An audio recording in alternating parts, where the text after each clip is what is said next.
Jack Reacher gets off a Greyhound bus in a small town called Margrave. He only has some cash and a few basic things with him. He walks into a local diner. Before he even sits down, he sees a man mistreating his girlfriend. Without saying a word, he scares the man off. Then he heads inside the diner and orders some peach pie. Just as he is about to take his first bite, he notices police cars pulling up outside. He slowly puts his fork down. The police storm into the diner and arrest him for murder. They roughly pull him out, tying his hands with zip ties, and take him to the police station. At the station, Roscoe Conklin processes him. She notices that he is completely silent. The only things he has on him are a passport with the name Jack Reacher, no middle name, a small amount of cash, and an old French medal from World War II. His silence irritates the officers, especially Chief Morrison. The chief threatens to throw him into a holding cell until he talks. Before that can happen, Oscar Finley steps in. He orders the officers to put Reacher in a conference room instead. He introduces himself as the detective in charge. He tells Reacher that he has been arrested for a murder that happened earlier that morning. The crime was brutal, but carried out with skill. The victim's fingers were swollen, making it impossible to identify him. Finley assumes that a lawyer might make Reacher talk, but Reacher finally breaks his silence to refuse a lawyer. He firmly states that he has not killed anyone, at least not recently, and not in this town. Finley doubts him. He believes Reacher is capable of such a crime because of his military background, but Reacher proves him wrong. He explains that the way the murder was carried out suggests there were 3 killers, each with a different style. This was not the work of a single person. Finley still does not trust him. A witness saw a man who looked like Reacher walking near the crime scene. Reacher admits that was him. He had asked the bus driver to drop him off at the town's border. He had come to Margrave because of Blind Blake, a blues musician rumored to have died there. Finlay is not convinced. He locks Reacher in a holding cell until he can check his alibi. While sitting in the cell, Reacher remembers his childhood. In 1998, his family moved to an army base. He and his older brother Joe walked to the beach. They ran into some other kids from the base. One of them shoved Reacher. Without hesitation, he and Joe took off their jackets, ready for a fight. Joe muttered that their mother was right. Trouble always found him. Later, Roscoe brings Reacher a cup of coffee. He asks her to remove the zip ties, but she refuses. Chief Morrison has not given permission. They talk for a little while. She eventually admits that he does not seem guilty of anything serious. His preliminary background check came up clean. Before leaving with Finley, she takes his coffee away. Finley and Roscoe follow their only lead, a phone number stuck to the bottom of the victim's shoe. It belongs to a local finance guy named Paul Hubble. When they track him down and tell him about the murder, Hubble immediately confesses. Roscoe gets ready to record him giving up his rights, but he doesn't even need to hear them. He just confesses again, saying he killed the man. Finley isn't buying it. The more he pushes, the more obvious it becomes. Hubble is lying. He's too nervous, too eager to take the blame. They arrest him anyway and bring him back to the station. Hubble gets locked up in the same cell as Reacher. Finley asks Reacher to come with him, but Reacher refuses until they take the zip ties off. Finley keeps pushing,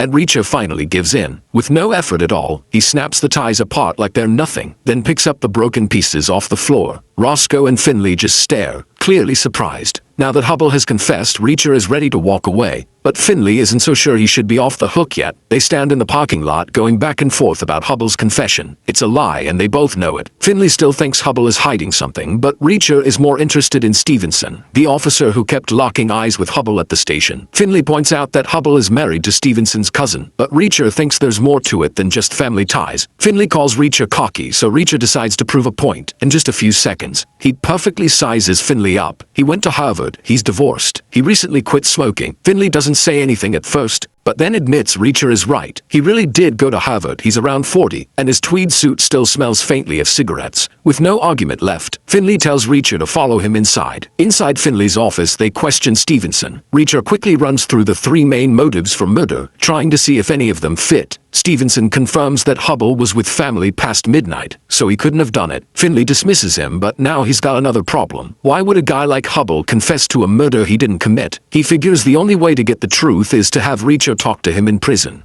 Before they're taken away, Reacher tells the officers to make sure they log everything Hubble has on him. Then he turns to Roscoe and tells her it was nice talking with her. Soon after, he and Hubble are transported to the local prison. Officer Spivey handles their intake and tries to force a strip search. Reacher immediately refuses, knowing it's illegal. Spivey tries to argue, but Reacher isn't budging. After a few sarcastic remarks, Spivey gives up and takes them to their cell. Once inside, Hubble won't stop talking. Reacher tells him to shut up. The next morning, Finley sits at his desk, watching his wedding ring spin on the surface. After a moment, he picks up his phone and calls Sharon. He tells her he misses her and that he's stuck in a small town in Georgia working on a tough case. When the call ends, Roscoe walks in with Richters' military file. She starts reading out his stats, and with every detail, Finley gets more and more impressed, even though he pretends not to care. Richters solved over 100 cases in the military police, and every single one led to a conviction. His medal count is long and full of big names. Finley keeps wondering why a guy like Richters is even in Margrave, but Roscoe is thinking about something else, why he's locked up in jail. If she were the one who put him there, she'd be worried. Finley tells her to get out of his office and she listens. Meanwhile in prison, Richters realizes right away that they've been thrown into general population with the lifers. He turns to Hubble and warns him that in a place like this, he's just currency, someone people will use or trade. Hubble should save his strength. Then Richters leans back on the bed like he doesn't have a single worry in the world. It doesn't take long before trouble finds them. A group of inmates walks in. One of them takes Hubble's shoes, then his glasses, and then crushes them under his foot. The same guy starts making threats, clearly expecting no resistance. But before anything worse can happen, Richters steps in. He gives them until the count of 3 to walk away. They don't. So, Richters headbutts the leader, knocking him out cold. His friends hesitate, but that doesn't stop Richters. He takes a pair of glasses from one of them, then kicks the rest out of the cell. Without a care, he puts the glasses on, then heads for the prison yard with Hubble following behind. Richters and Hubble sit on the benches in the prison yard. Richters assures Hubble that he'll be safe, but Hubble is terrified. He explains that some dangerous people forced him to help with their shady business. If he messes up their operation, they'll torture him in front of his family before killing him and his wife. Later, they head to the bathroom when a group of inmates enters, forcing the other prisoners out. Richters tells them to walk away, but they ignore him. A fight breaks out, and Richters takes them down one by one. The security team is alerted, and while Richters is briefly overwhelmed by the attackers, he regains control and finishes them off, just as the guards arrive. One of the officers questions why Richters and Hubble were even in general population. The guards escort them back upstairs and place them in a private room. Officially, that's where they've been the whole time. Richters wakes up to the sound of soft music playing on the radio. Hubble put it on, hoping for something calming. Richters notices food trays and Hubble lets him have both. Hubble worries he'll be killed once he's bailed out, but Richters thinks he'll be fine since he's too important to their operation. What bothers Richters is why someone wants him dead. Spivey set them up, throwing them into Gen Pop, and the inmates were paid to kill them during the bathroom fight. Richters plans to leave Margrave as soon as he's released. That afternoon, Richters and Hubble are finally let out. Roscoe is waiting for him, offering a ride and returning his belongings. She also shows him Greyhound footage of him getting on the bus last night. She admits she had to lie to get the footage, but it was the only way to get him out while they press charges on Hubble to see if he breaks. Richters approves of the plan and calls her Officer Roscoe. She corrects him. Roscoe is her first name. Conklin is her last. She asks if he's hurt, and he mentions a scrape, but insists he's fine. He plans to leave town, and she feels bad that his welcome to Margrave has been a disaster.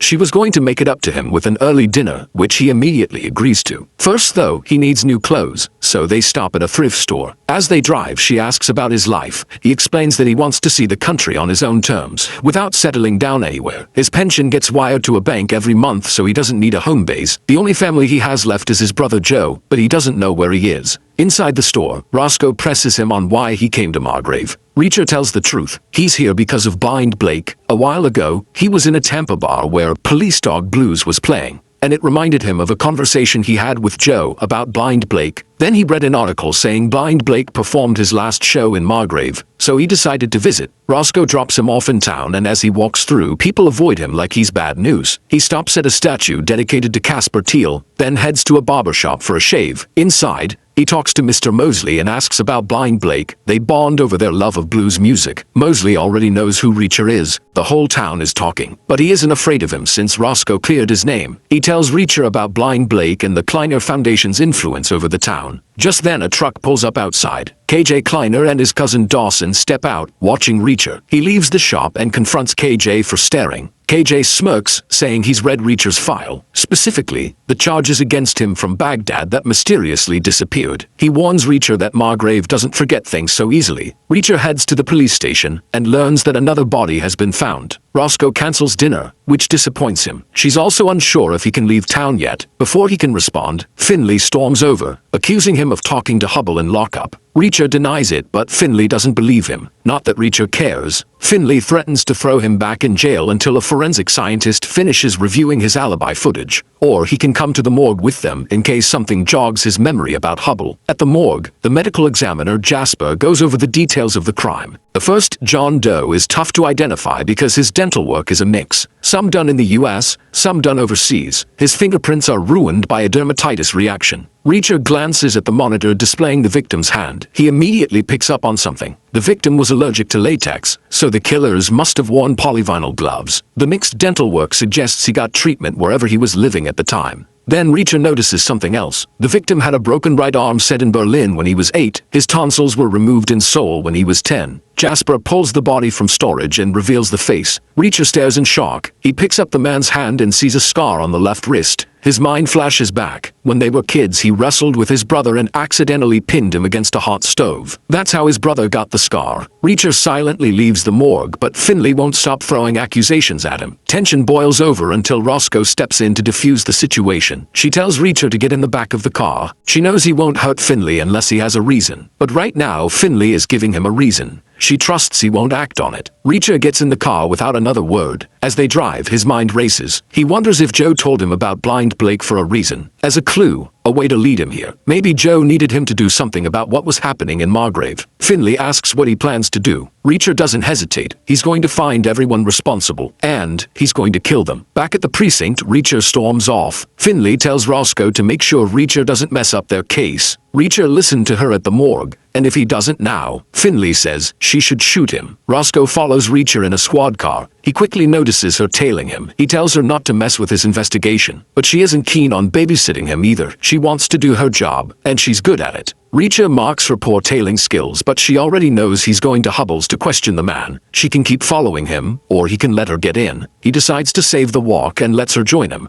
At the Hubble house, Charlie greets them. She thanks Reacher for protecting her husband in prison. She doesn't know where Paul is, but Reacher tells her that Paul's body was the one found by the highway. Joe had Paul's number on him. Charlie is confused about why that would be. Tally and Lucy come in, and Charlie sends them upstairs to bed. She says Tally wears glasses but is younger than Lucy. Reacher asks to use the bathroom, but as he